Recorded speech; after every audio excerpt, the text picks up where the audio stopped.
Bom dia, Marcos. Bom dia, ouvintes, internautas, telespectadores. Uma satisfação mais uma vez participar do seu Até programa. cafezinho veio para você hoje, Ô, impressionante. rapaz, minha É o amiga único Boá, entrevistado que recebe cafezinho aqui, mas né? é porque Boá é amiga de velhos carnavais. Tá. É, Obrigado, grande Suênia. Suênia. Doutor Belis, nosso assunto de hoje é diabetes para a pessoa idosa. Diabetes é um assunto realmente preocupante. Com relação à pessoa idosa, se preocupa mais ainda? Bem, Marcos, preocupa porque a incidência da diabetes no paciente idoso é maior. Metade dos diabéticos eles têm acima de 60 anos. E o idoso é um paciente mais vulnerável, ele está sujeito a mais comorbidades, ele tem outras doenças em que o diabetes pode piorá-las, né? A despeito disso, vale ressaltar que quando um paciente aumenta a sua glicose, ele também envelhece mais rápido. Há um dado que a hiperglicemia ela pode acelerar o envelhecimento em até 10 anos. Então, uma pessoa diabética ela tem teoricamente 10 anos, biologicamente falando, a mais do que sua idade cronológica, do que sua idade normal. Então, o diabetes, que é o açúcar no sangue, como as pessoas falam, que é um nível de glicose acima do normal, ele tem uma incidência maior no paciente idoso, em virtude do paciente idoso ter menos massa muscular, e isso faz com que a glicose, o açúcar que está no sangue, não seja retirado do sangue e colocado no músculo, porque um dos principais locais onde a insulina atua colocando o açúcar do sangue para dentro da célula é no músculo. Como tem pouco músculo, então há uma tendência a ter maior glicemia, maior intolerância, resistência à insulina. É um dos fatores que contribui para o idoso ter maiores índices de glicemia. O idoso também tem uma célula beta no pâncreas, ou seja, a célula que produz insulina, com menor atividade. Então ele tem uma tendência maior a ter glicemias mais altas. Não que todo idoso tenha diabetes, vai ter diabetes, mas ele tem uma tendência maior. Pois não. Com relação à questão, então, no caso, por exemplo, um dos principais motivos para que a pessoa possa, por exemplo, se atentar a esse assunto é ter uma atenção redobrada com relação aos idosos. Sem dúvida. Não podemos esquecer que a genética, a predisposição, a herança que você recebe dos seus familiares é um fator fundamental para se desenvolver o diabetes. E o estilo de vida. Quando a gente tem um estilo de vida regrado, com alimentação bem orientada, que tem atividade física, a gente também tem um risco menor de desenvolver diabetes. Chegando na idade do idoso, se você tem genética boa, tem uma vida saudável, a probabilidade de você desenvolver um diabetes é bem menor do que outra pessoa. É aquilo que eu sempre falo de capital acumulado de saúde durante toda a vida. Bem, Marcos, uma outra coisa que chama a atenção do diabetes no idoso são as suas complicações, do diabetes em geral. A gente sabe que o diabetes é uma doença silenciosa, ela não dá sintomas a não ser quando ela está muito alta, e ela vai lesando, ela vai progressivamente destruindo vários órgãos, assim vamos classificar. A visão, quem tem diabetes tem retinopatia diabética e perde a visão. Os pacientes que têm diabetes e não controlam, a longo prazo eles têm problema de visão. Então a cegueira é um problema muito comum nos pacientes diabéticos. Quem tem diabetes, ele tem mais doenças cardiovasculares, ele tem mais infarto, ele tem mais AVC. Quem tem diabetes amputa mais, ele perde mais membros, ele tem amputação de perna, de braço, em virtude da glicemias altas e da destruição dos vasos, da circulação daquela área.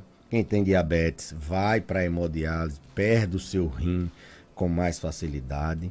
Então, as complicações do paciente diabético, as complicações da doença é que são o grande problema.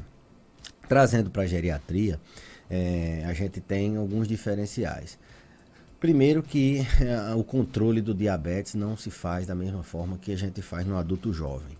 O rigor no controle vai depender muito da capacidade funcional daquele idoso. Se é um idoso rígido, um idoso que não tem nenhuma deficiência nas suas atividades do dia a dia, ele consegue fazer tudo, ele é totalmente independente, a meta praticamente é a mesma, é um pouquinho maior. A gente tem um exame chamado de hemoglobina glicada, que é o exame que a gente usa como parâmetro de controle não é o exame, ele também dá diagnóstico, mas não é o principal que faz diagnóstico, ele controle, ele faz uma média das glicemias nos últimos 3 meses. E é esse exame que a gente utiliza no segmento do diabetes. O paciente que tem diabetes, ele tem um controle menos rígido na terceira idade, principalmente naqueles pacientes mais frágeis. Então, categoriza-se o idoso independente e o idoso frágil. O idoso frágil é aquele que tem muitas comorbidades, ele já não consegue fazer tudo sozinho, ele tem alguma dependência para alguma coisa.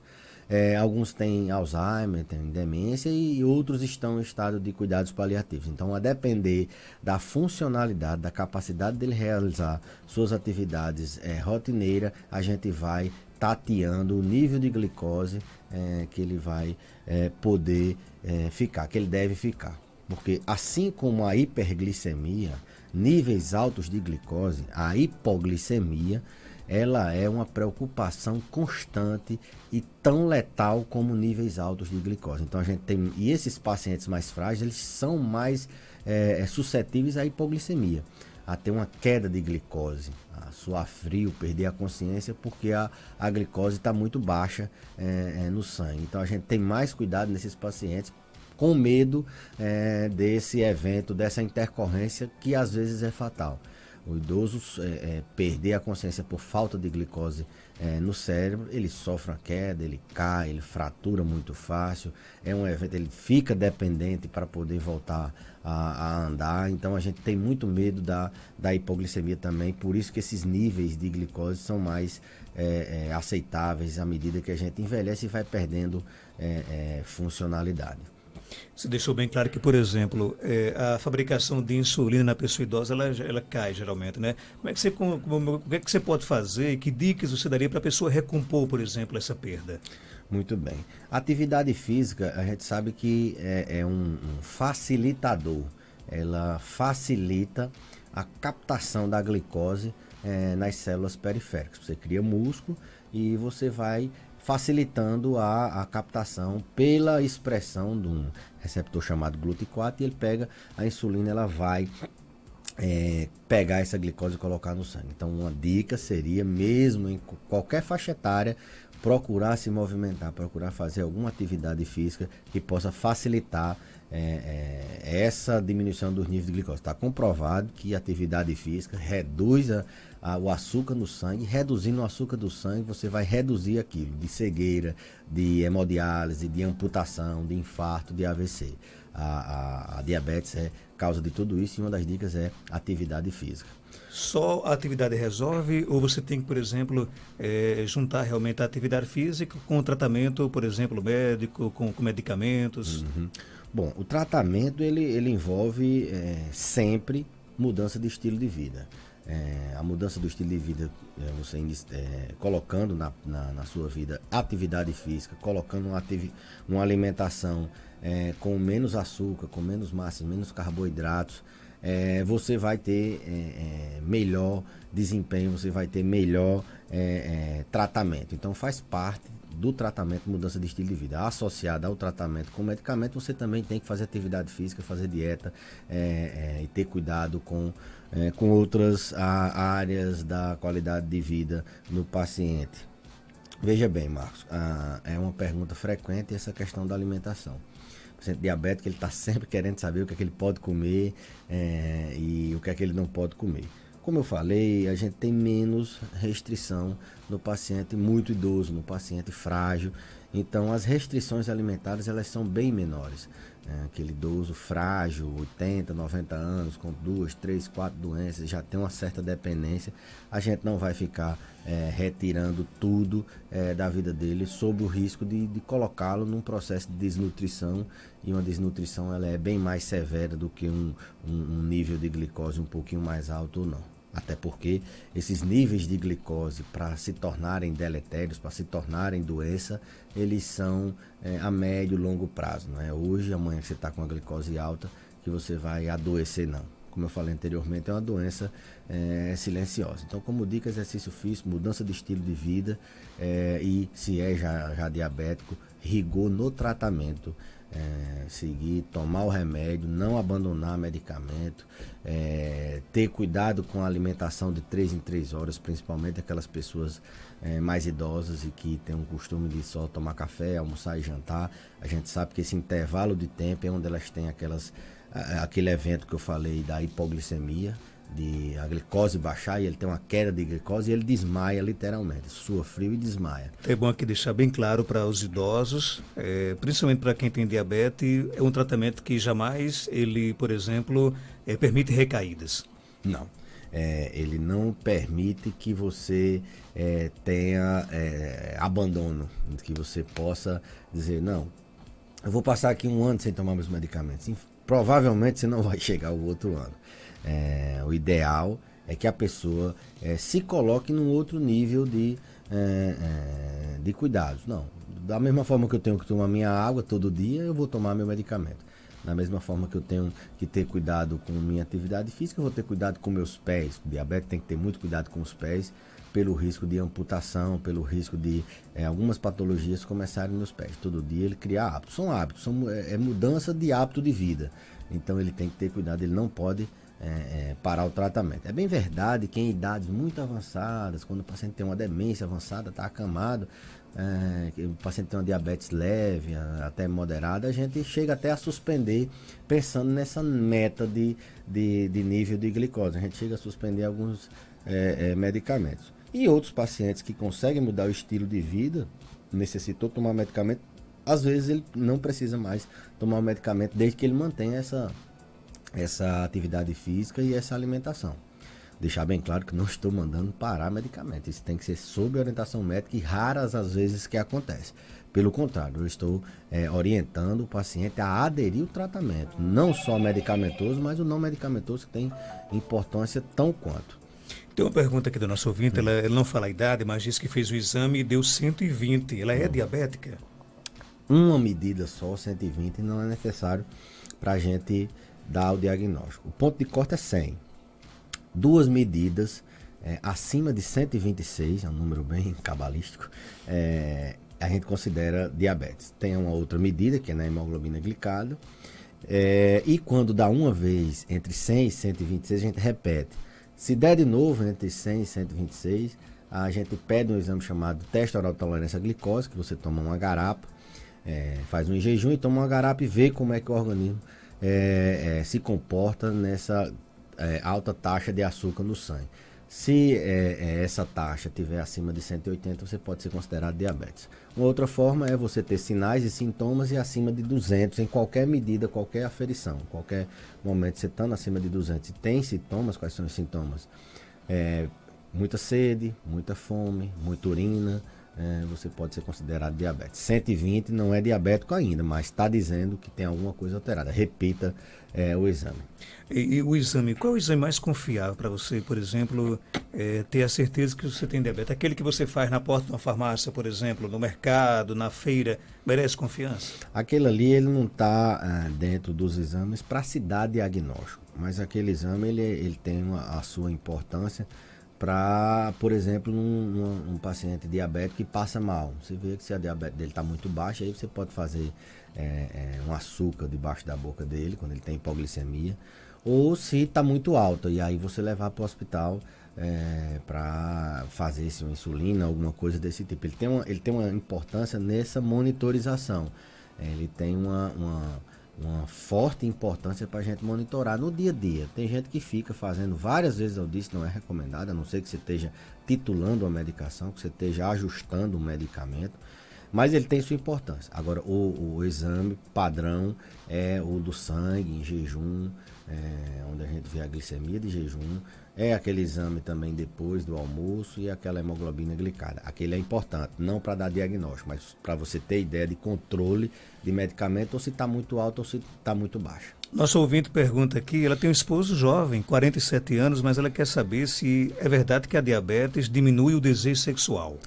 Eu esqueci de falar, e por isso que é importante a participação do ouvinte, ele ajuda a gente a fazer o programa. Mas assim como a cegueira, assim como a amputação, assim como o infarto, o AVC, são complicações, são consequências do diabetes, a disfunção sexual é uma das complicações mais precoces. E é nessa faixa etária de 40, 50 anos que o paciente diabético começa a ter impotência, a famosa impotência, disfunção sexual. A principal causa, distante de todas as outras, é a diabetes. Mas nesse caso, por exemplo, a impotência tem cura?